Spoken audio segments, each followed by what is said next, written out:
Let me just ask you about. I would like to talk to you about what happened with you at the Intercept, real quick. I mean, everybody knows what happened. Pretty much, I'm sure already knows what happened because you waited so goddamn long to come on my show to tell everybody. You went every other fucking show in the world before you came. But that's okay. I'm still your friend.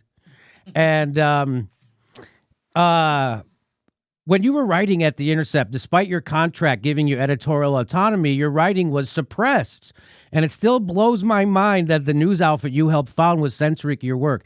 Tell us about your decision to leave The Intercept, and tell us about the editor of The Intercept, who we've taken down here for her Russiagating. Can you tell her how she somehow had the power to stop your work from being published? Yeah, I'm still kind of confused about that myself. So remember, The Intercept was created at the height of the Snowden reporting. So at the time I was at The Guardian, and I had, the best possible position I could have. I would have been at The Guardian forever. It's a great perch if you're a journalist, right? You make a lot of money. You are at one of the most influential papers in the world. And I had the biggest story in my hands in generations. Or in years, the biggest story in journalism and politics. So I didn't leave The Guardian because I had to. And I didn't leave The Guardian because I wanted to go create a new Mother Jones, right? Like Mother Jones already existed and I already hated it. So I obviously wasn't looking to create some like nice liberal left magazine where like editors just make you only, say nice things that fit into the liberal left ideology. The point of The Intercept was not just a new kind of journalism in terms of like the ethos.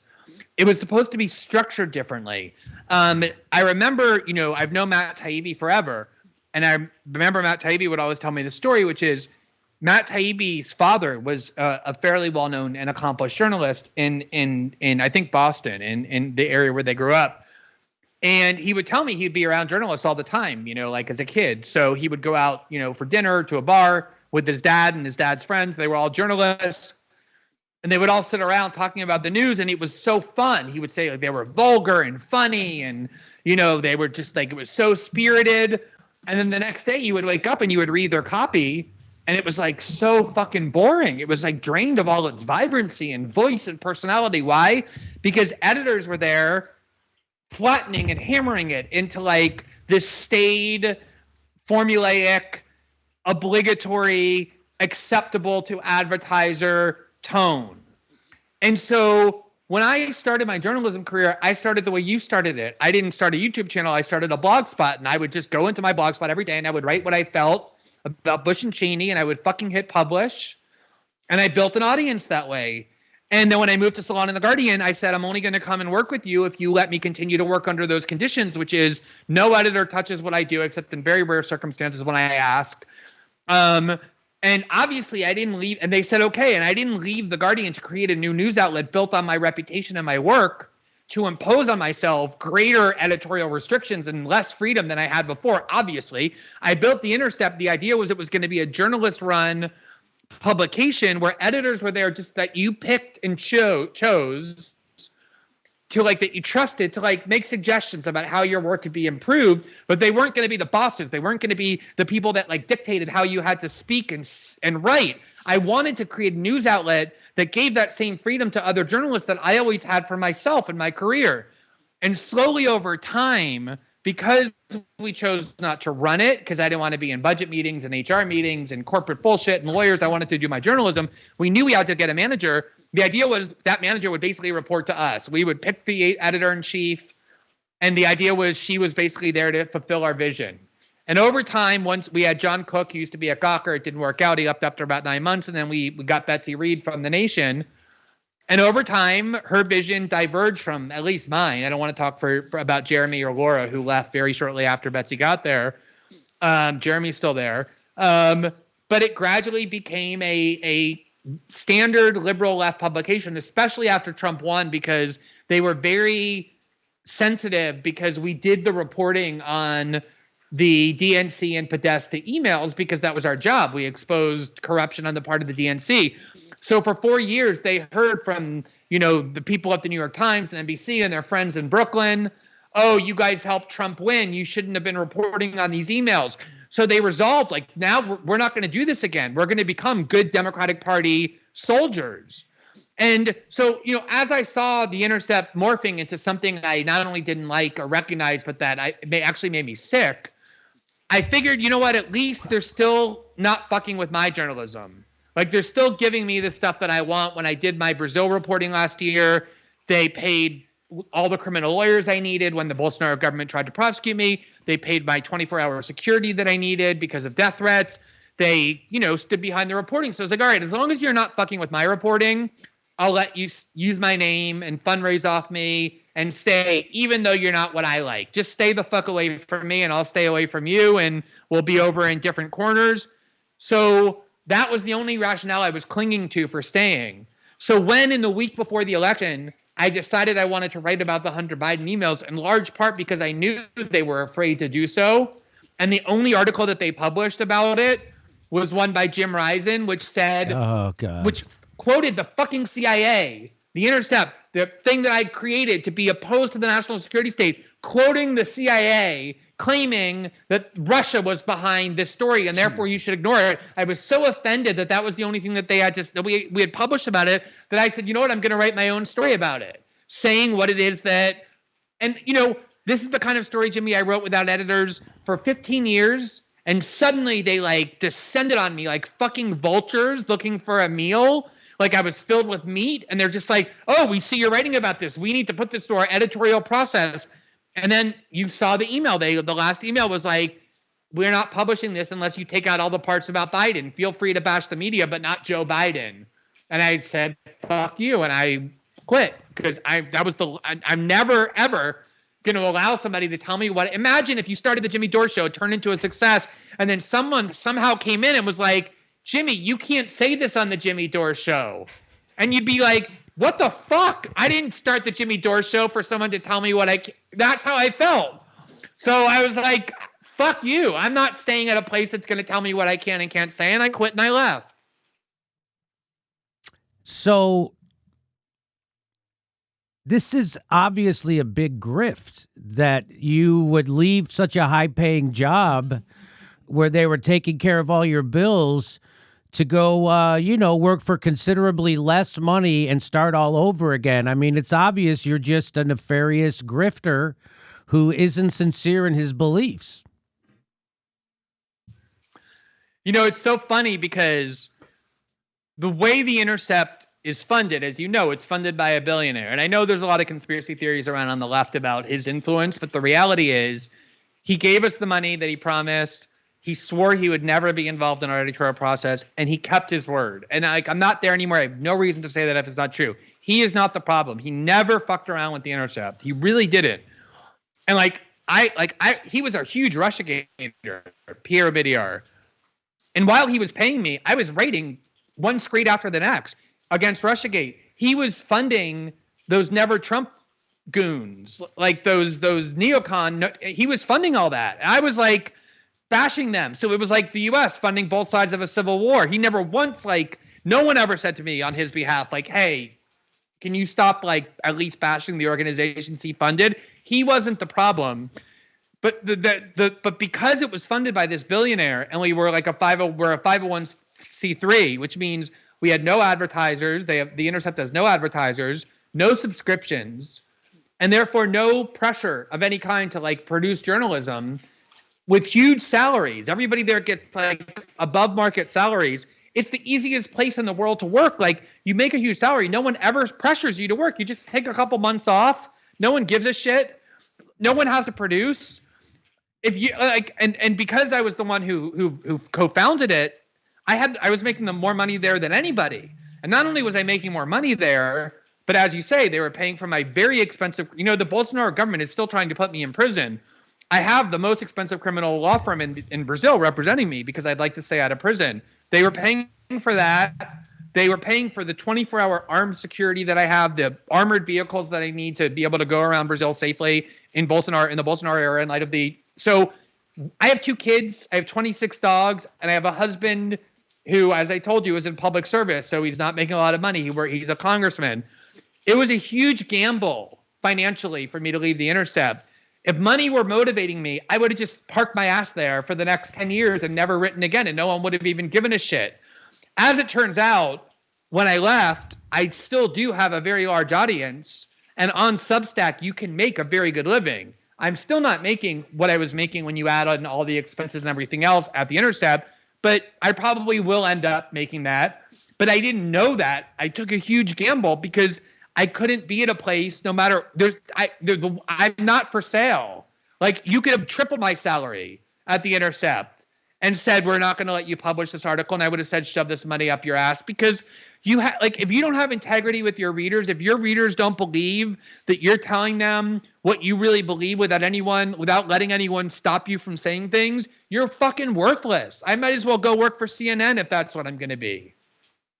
Yes, that is exactly right. So so I'm just confused how it seemed like the entire, James Risen, the editor, Betsy, everybody turned into these conspiracy, the worst form of journalism, the worst.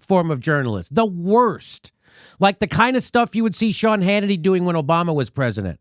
Like, that's the kind of stuff they ended up doing at the Intercept on the regular, like constantly, like still to this day, right now, this moment. How did that happen if you were handpicking all the people running that place? Well, I wasn't handpicking shit. I wasn't handpicking anybody. We picked Betsy Reed, the editor-in-chief, and then she decided, okay, I'm now in charge.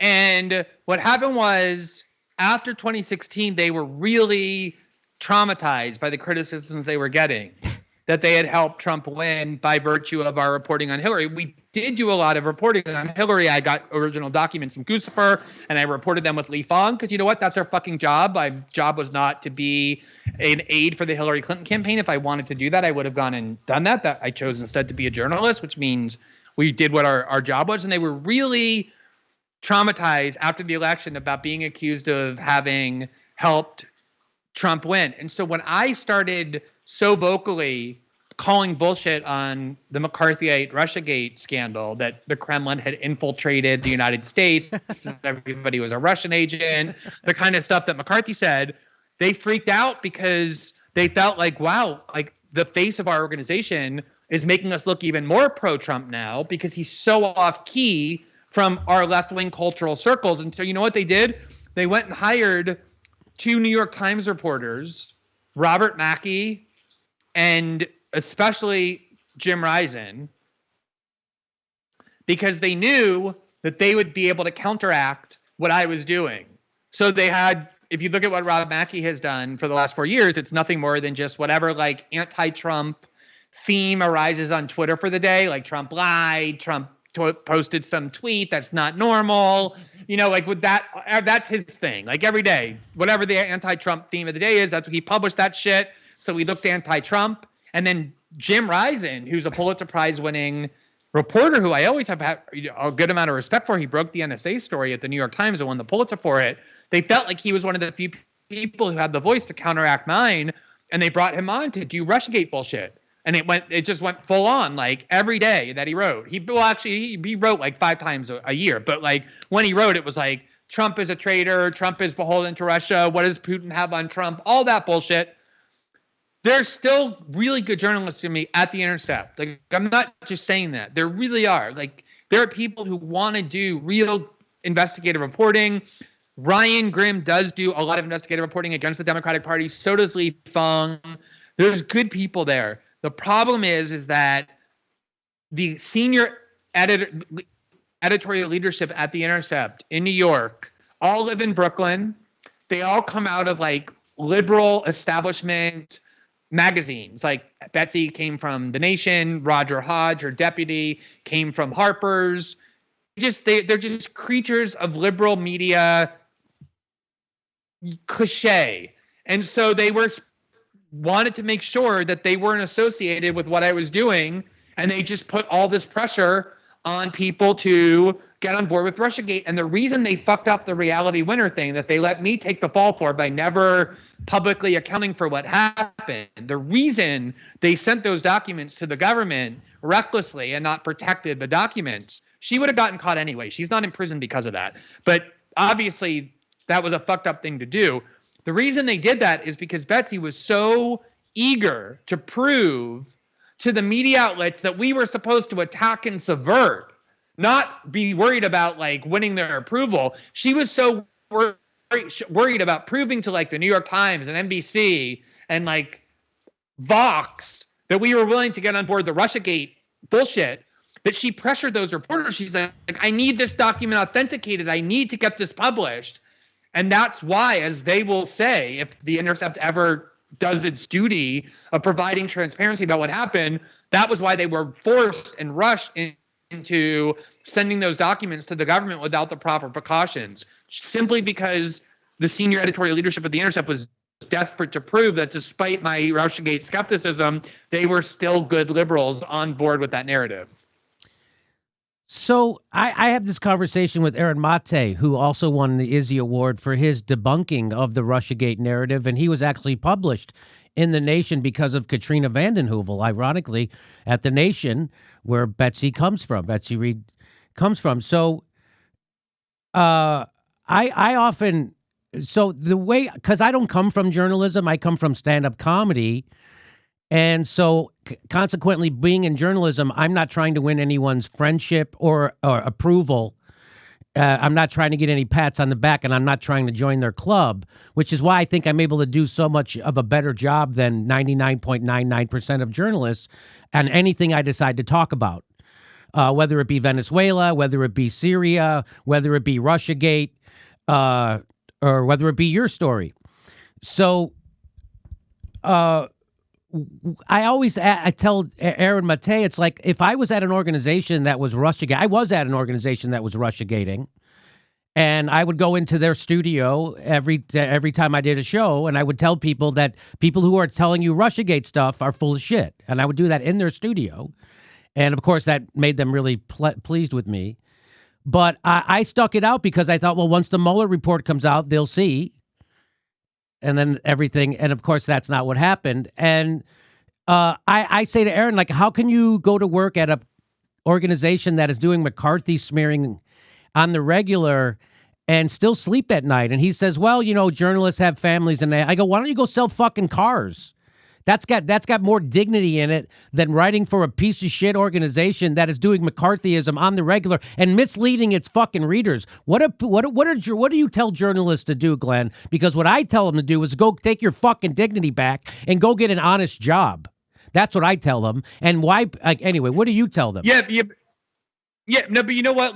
That's a really interesting question. So let's talk about Aaron, right? Aaron Mate, who is a young journalist who, unlike me, I could afford to take some risks, right? Because I have a big following. I have, a reputation from the stories I've broken. Aaron doesn't have that. He's a young kid without a big platform, working in an industry where jobs are disappearing.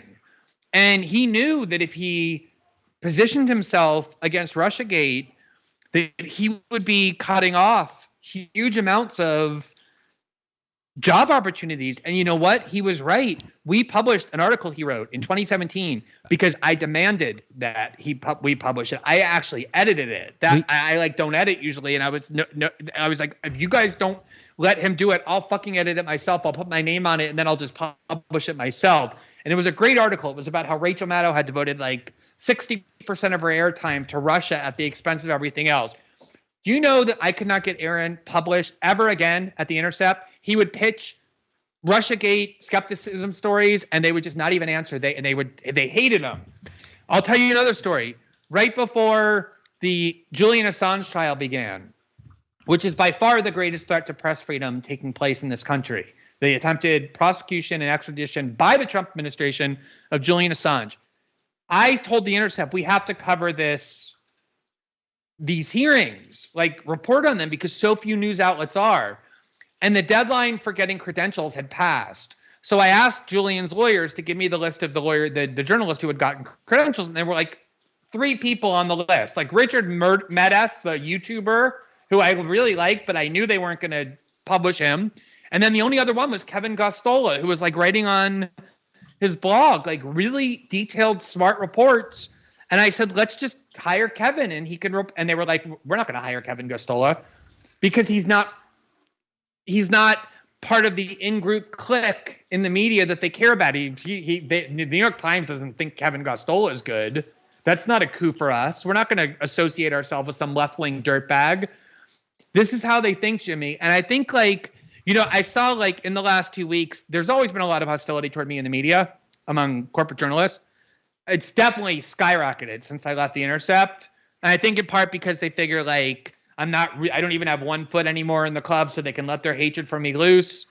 I think the fact that, like, I went to Substack and immediately shot to the top, you know, is a lot of professional resentment because they don't have audiences. The only way they'll be heard is by working at NBC. Yeah. And a lot of them were just telling me, like, you know what, we don't fucking like you. They're just telling me that, like, on Twitter, like, we think you're a fucking asshole. And I am so happy with that. Like, genuinely, I care about my husband and my kids and my family and my friends. I care whether they like me. I care if my readers respect me. I don't give the slightest fuck if people in journalism at these organizations hate me or not. I went into journalism to attack them and subvert them, not to, like, make them like me. If they liked me, I'd be concerned. And so that is a big part of what has happened at The Intercept is they want to be part of this group that I thought we were creating a media outlet to oppose. And they do care very much about being liked by those people. They knew that statement they wrote about me was specifically designed to, like, tell journalists, oh, you have to be edited. Why shouldn't he get to? That's always their audience. Like, what does the New York Times think of us? What is, you know, what is NBC? What is Vox? What do these liberals on Twitter think about us? And when you start thinking that way as a journalist, I want to make sure these people like me. You lose all your value. I couldn't, and I think I agree with you, and I think that's why, again, I have to pat myself on the back here at the show, because if I don't, no one will. But I think that's why we're able to do an actual better job, is because I'm not looking for a job in journalism. I'm not looking to get invited to the press dinner. I'm not looking to be friends with these people. I'm not looking to go to the Hamptons with Chris Hayes and his mistress. I'm not looking to do these things. By the way, the last time I had you on the show, I went back and rewatched that interview. At that time, you were saying how you were friends with Chris Hayes and that it was awkward for you to criticize him. Are you still friends with Chris Hayes? No, and it's not awkward for me to criticize. Look, I mean, it's funny. I was friends with both Rachel and Chris. I abandoned my friendship with Rachel prior to Chris. They're both, like, perfectly nice people, at least, like, when I was friends with them. You know what I mean? Like, they're not, it's not that they're evil people. What happens is they go work for evil institutions, and then they get co-opted into the pernicious prism of that place. And ironically, Jimmy, Chris Hayes wrote a book in 2011 called Twilight of the Elites, which I read and reviewed and interviewed him about. And a whole chapter is called Cognitive Capture. The point of which is, no matter how smart, no matter how well-intentioned, no matter how resistant you are, if you go and immerse yourself in these institutions of power, they will eventually co-opt you. You will start seeing the world through their distorted perspective. They'll offer you money. They'll offer you fame. They'll offer you celebrity. They'll offer you adoration. And the only people you'll end up talking to are the people similarly immersed in that world. And you'll lose your capacity to see outside of it. And I do think the fact that you're come from the world of comedians, I think the fact that I live in Brazil and started off as a lawyer and never went to work for the New York Times and never wanted to. Look at Joe fucking Rogan. Probably the single most influential person in all of politics at the moment, in journalism, who they fucking hate. He was a fucking host of the Fear Factor and started off with, like, extreme fighting or whatever the fuck that's called. And yet people trust him infinitely more and trust you infinitely more.